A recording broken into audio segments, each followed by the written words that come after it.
Bentrovati al meteo. Mercoledì 28 aprile l'instabilità si attenuerà temporaneamente al nord-est, in attesa però di nuove piogge a partire da giovedì.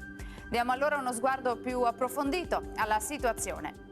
Sul Veneto contesto variabile, il cielo si presenterà come vediamo molto nuvoloso. Solo sui monti al mattino sarà possibile qualche locale schiarita.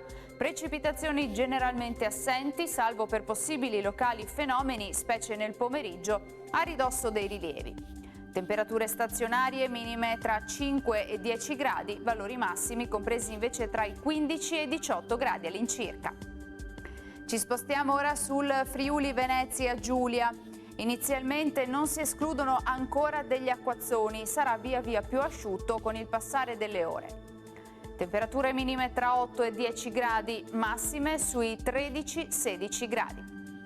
Infine ci spostiamo sul Trentino Alto Adige. Ampi spazi di sereno in mattinata, poi più nubi ma tendenzialmente senza piogge.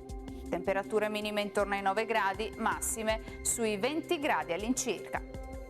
Dal meteo per ora è tutto, vi auguro come sempre un buon proseguimento con Antenna 3.